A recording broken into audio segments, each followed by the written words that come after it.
Well, hello there, ladies and gentlemen, and welcome back to Hearts of Iron 4. Today, we are going to be starting a brand new campaign. So, a quick public service announcement about the Germany game. To be honest, I'm bored. The right side of the new side of the German focus tree is interesting, but it's not really game-changing. It's kind of nice for flavor, I would say. But beyond that, it doesn't really hold too much gameplay value.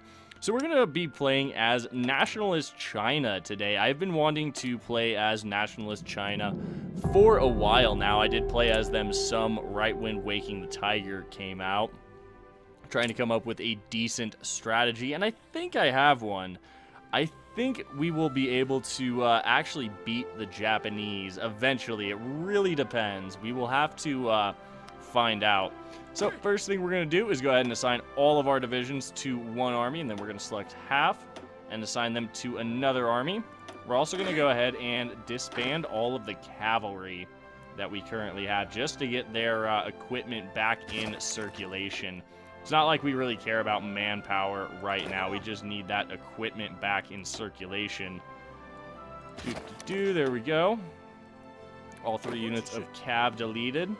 Now, I think I am going to go ahead and disband 2 units here as well to get to that 24-unit limit, which is, it's not great. You know, I don't really want to disband all of these troops except for this cav. So we need to disband 2 more. We're actually just going to grab 2 of these, like, reserve troops and throw them over here into another army that we're going to use for garrisoning purposes. So let's go ahead and assign all of our army groups to our field marshal. And let's see, we actually do have some pretty solid field marshals, all things considered. And I'm going to go with this guy because we're going to be leading pretty much all infantry. We're just going to have a massive blob of infantry. So since he is an infantry, well, actually, thinking about it, we probably want a better commander. Let's see. I think we're going to actually go with... God, I'm not even going to pronounce these. I'm not even going to attempt to pronounce the names in this first episode. I'm going to have to do a little research to find some proper pronunciations. So we're going to give the 2 defensive divisions to, or garrison divisions to this random general that has nothing. This main army will get, let's see. It'll actually be you. You get charge of 24 troops, and you, let's see.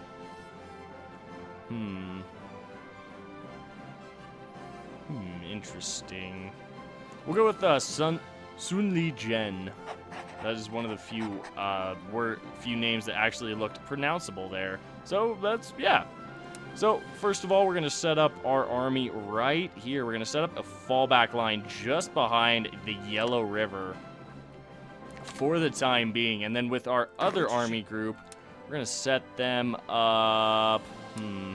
I think we're just going to set them up on a fallback line here in the middle for the time being.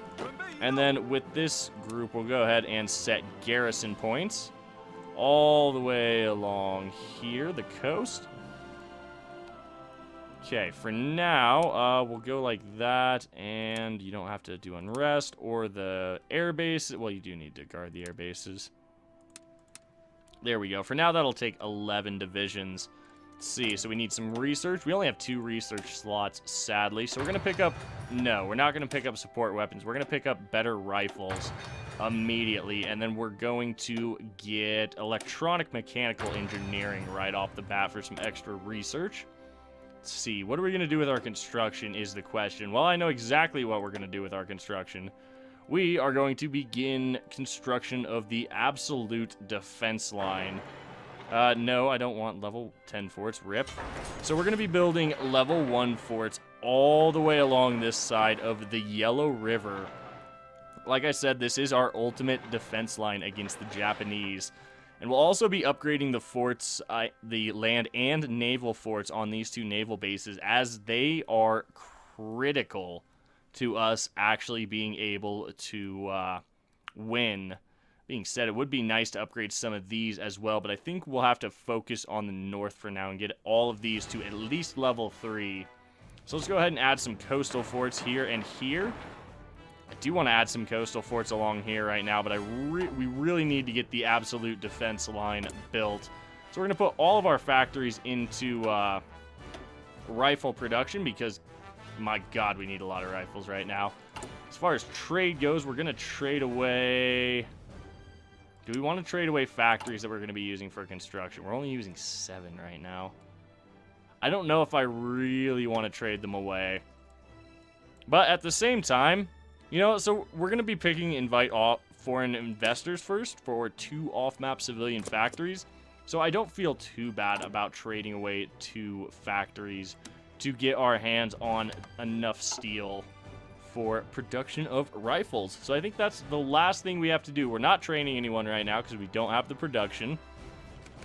So let's kick it up to speed 5 and get this campaign up and rolling. I'm pretty excited. I did enjoy my time I spent with Nationalist China right after Waking the Tiger came out. It was quite a bit of fun. We're gonna go ahead and get these fighters grouped up. That should be fine. You guys are assigned to North China. You guys are assigned to the Yellow Sea. No missions. That's fine. For now, though, I'm actually not going to have you guys do anything because I don't want to potentially waste planes through accidents and whatnot, other misfortunes that can occur. We definitely need to add a bunch of divisions to this defensive line here. As far as naval production goes, I guess we can finish this off. Well, it takes steel. I mean, anything we build with the 1 dockyard we have is going to take steel, but it's going to take less steel to just build convoys. So we're just going to have convoys being built, and nothing but convoys for the time being. So Nationalist China got quite a bit of a, a bit of a buff with Waking the Tiger in the form of this new focus tree. It's pretty big, and it's actually quite good too. It gives you quite a few things. You have all the political stuff over here. You can reach out to a bunch of different nations, which is really cool in my opinion. Then you have your industrial section here and some military stuff. And then this is all like Chinese internal politics. So it's really cool. It really is cool. I do quite enjoy this new focus tree. I think it's pretty good in my opinion. In my humble opinion, I think it's not bad in the slightest. All right. So divisions, we definitely can start training some. I think we're going to pretty much, actually what I want to do before we do that is I'm going to switch all of our divisions, all of our frontline divisions over to our better infantry unit. There's the Spanish Civil War. So if we look at our units, this unit is actually better than this unit. This unit only has 4 battalions. Or 4, yeah, I think these are battalions. I think that is the proper terminology here. Yeah, this division has 4 battalions in it. This has 6. So we're going to be using these as our frontline troops. I definitely want to expand that, but we need production. That is our main thing right now. We need as much production as we can get. We pretty much just have to overwhelm the Japanese with numbers. I can't remember exactly when they take the Marco Polo Bridge incident focus. I think it is in 38. Don't quote me on that. So we don't have very long to prepare. Fortunately, we make 62.5 rifles every day, which is awesome. So this number will go down pretty quickly, as you can see. And then once we get that number down, there's the invite foreign investors for a couple more civilian factories. Right away, we're going to go 3 principles of the people. Rhineland has been remilitarized, and 3 principles of the people just gives us some base stability, but it allows us to go over here to nationalism and then prioritize the interior, which is what we're going to be doing. We're going to be trying to unite the entirety of China under our flag. Now, that will weaken us a bit for the war with Japan. That I do know because we won't have the extra troops. Well, these guys will all be puppets for the most part, so it's not too bad. Yeah, this is this is the beginning of the ultimate defensive line. Now, I would like to also, conquer Communist China very quickly so we can extend this absolute defense line all the way up through here so that the Japanese have a river crossing whenever they try and attack.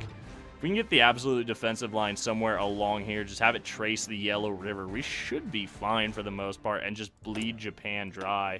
There's our electronic mechanical engineering. We're going to pick up radio. No.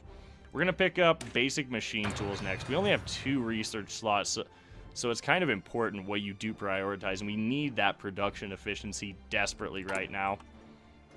Well, I say desperately, but we've just actually filled out the need for rifles. Still, the more production efficiency, the better, because we're going to need to spam out a lot of divisions. So these guys only take 400 guns, which is awesome. I think we can actually start training a few of these divisions. I'm going to add 5 units, and I think the production will just kind of settle in on its own. Now, these guys are going to be part of the defensive force for the time being, the garrison force, and then eventually I would like to upgrade them to the Sanjiao-Jun division template. I probably butchered that. Yeah, I'm gonna have to look up some pronunciations on Chinese words in between episodes, but that's fine. That's fine. You guys should be used to me butchering things by now. It's what I do. I butcher words, and yeah, I talk for a living. Well, not for a living, but I talk a lot here on YouTube, and I butcher an incredible amount of words. It's just what I do. Alright, so we're going to get another level of forts along our absolute defensive line. Not one step further south shall the Japanese invaders be allowed, because they're coming. It's on historical focuses. They are coming for us. So we definitely need these garrison divisions up and running as well. I might just queue up 10 at a time, because we definitely have the production to fill this out. Except now we don't, is the problem. So now we're making new infantry equipment, so our production efficiency just tanked. But if we look at the stats on these two, the Type 24 is twice, if not 3 times as good as the Type 88 rifle. So that's what we're going to be building, obviously. I think we're going to go ahead and get support weapons 1 immediately for our infantry, so that when we finish off these focuses, we can, basically, our army will be better than anyone around us, or at least any of the warlords. So we're going to go nationalism immediately, get another 10% base stability, which is good. We kind of need it. We only have 40% base stability. Let's see, production-wise, yeah, I'm going to cancel all of these. We're just going to leave the 5 divisions in training that were already there. And that should help kind of, yeah, so now we're just going to start upgrading a bunch of rifles, which is good, because then all of these divisions will have better rifles. All right, how long do we have on that basic machine tools? Quite a while, sadly. And we have, oh, yeah, quite a while on that one as well. So, like I said, the plan is to we're going to subjugate the warlords, try and claim back as much Chinese territory as we possibly can. I don't know if we'll be going in for Hong Kong and Macau, or as well as, what's this? I'm not even going to try. I'm not even going to try. It's a lot later than I usually record currently, so my brain is definitely not functioning at peak capacity at this point in the day, so I do apologize for that. Alright, we can go ahead and modify our government. Now, I think we're going to go to partial mobilization, like, right now. There's no reason not to. That'll give us less consumer factories, more construction, which is good. We need to get that absolute defensive line built as fast as possible. Yeah, I think once these hit level 3, we'll start focusing kind of more in the south. So I'm not too worried about that now that we have 12 factories working on this. Be able to get these done pretty quickly. We should actually be able to get a lot more done than I was able to in my test games. All right, nationalism is very close to being done. Is there anything we want to pick up after before we get nationalism?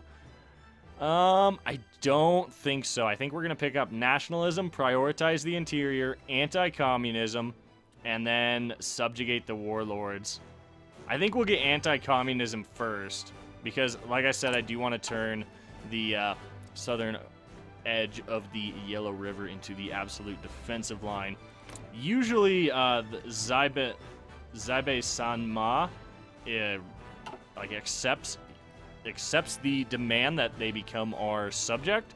So that is good. We'll be able to build in there. Hopefully they do this time.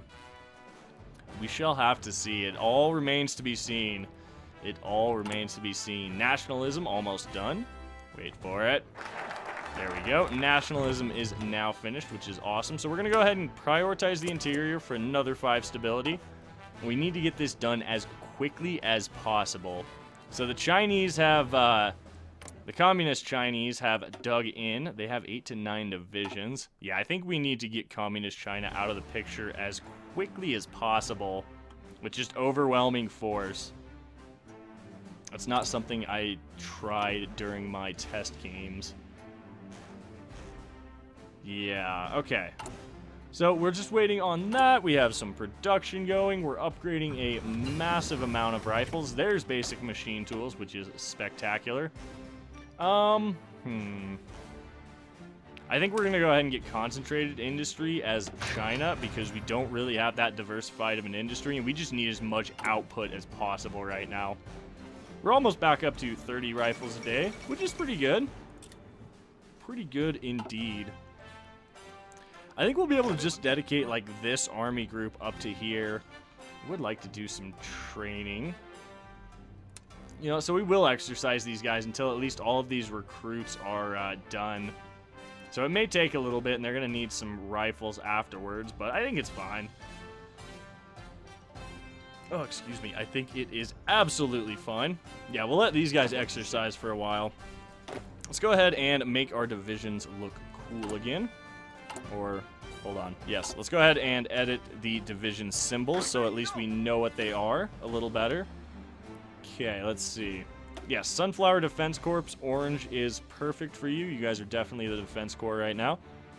These guys will be the 2nd Army. Yeah, they're already blue, so they can be the 2nd Army. And these guys will be the 1st Army, and we'll make them yellow. Not the prettiest color in the world by any means, but yeah, it'll be fine. There we go. A little out of order on our armies, but I think that'll be okay. Yeah, we're starting to get some troops, some more of these guys. Yeah, we're starting to get some more of our garrison troops set up, which is good. Let's look at construction. What can we add? We need to add naval forts here and here. How are we doing on the ultimate defense line? Where are we at with our forts? I would like at least level 3 forts along here. Just to be safe. Just to be safe. So when our war with Japan breaks out, more than likely my strategy is going to be position 1 army group up defending here if we can get our hands on it, which I hope we can. And then 1 army group along here, and then a 3rd kind of spread out between the 2 to kind of fill in the gaps on the defense. We'll have to just hold for a while. It'll be a very defensive campaign early on until we can kind of get, until we've bled Japan quite a bit and can get ourselves an advantage. So we don't, like, see, we don't even have artillery. Right now, though, I am going to start researching Grand Battle Plan Doctrine to just play incredibly defensively, like I said. Would have been nice to get a research bonus for that, but that's fine. I mean, mass assault would be great for China as well, but I think the Grand Battle Plan is going to serve us better overall.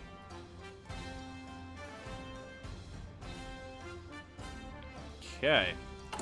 Plenty of manpower. Interior is almost prioritized. Wait for it. Wait for it. Wait for it. Now we have done it. There's the interior prioritized. We're going to go anti-communism immediately. So in 70 days, we're going to be going after communist China. How many divisions do you have? 8. He has 8 in total. So if we can just overwhelm him, we'll have the first part of our ultimate defense line set up. Now, I would love to push back against the Japanese early, but I just really don't think we're going to have the military might. I mean, he has, let's see, he's got between 19 and 23 military factories, between 20 and 24 civilian factories. We have 10 and 21. So we have a somewhat comparable number of civilian factories, but he definitely has double our production military factory-wise. We have a similar number of divisions, but his divisions are way better. So, yeah, that's it.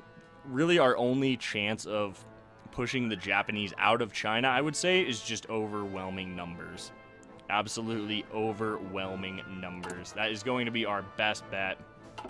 So I think these guys are done. Good. These guys are no longer getting any XP, so we can stop training them, or stop drilling them, I should say. We're actually gonna go ahead and get that set up. We'll wait until this is a bit closer to being completed to get our troops up there. We don't want to tip the communists off just yet. We have the battle plans drawn up. There we go. Yep, we're up to 12 divisions in our garrison force. They are, the sad thing is they are all these just kind of weak divisions for the time being, but I think that's fine. We can expand your garrison orders now, I would say, to the coast. So you're going to need 48 total divisions for that. That's fine, though. We can continue just cranking out these little divisions. I think, in fact, I'm going to add another 5 right now. They may not be super well trained, but that's fine. That is fine for the time being. So we can modify our government. What do we want to do? We don't need a military theorist, more than likely. Although the land doctrine research would be handy. Let's see. What about down here? I think, actually... I would like to take the Army Defense Specialist about infantry. Yeah, we're going to go with this guy right away to get our infantry better, because that's literally all we have is infantry. Anti-communism is almost done, and when that wraps up, we will more than likely be wrapping up today's episode and this initial episode for the series. I'm pretty excited. Like I said, I've been wanting to play a Nationalist China game for quite some time now. But we went ahead and checked out the new part of the German focus tree first, which, I mean, like I said, it's interesting. It definitely adds some new flavor to the area. We're going to go ahead and deploy those troops now, so they have some time to get prepared before the offensive, which will begin in approximately 5 days. So once these divisions are here and get some of their organization back, we're going to go ahead and go on this. Wait for it. Wait for it. Give me my annex, CB. There we go. So we have the war goal against Communist China now. We're going to subjugate the warlords as well. Do a final check on the construction of the absolute defense line. It needs to be upgraded a bit, which isn't too bad. And that's where we're going to go ahead and wrap things up for this initial episode, guys. So, as always, I want to thank you for tuning in, spending a little part of your day here. It is greatly appreciated. If you guys are hyped for the new series, please do drop a like down below, as it really helps the channel out, and subscribe for more grand strategy content in the future. My name is Ori. I hope you guys have a fantastic day, and we'll catch you in the next one.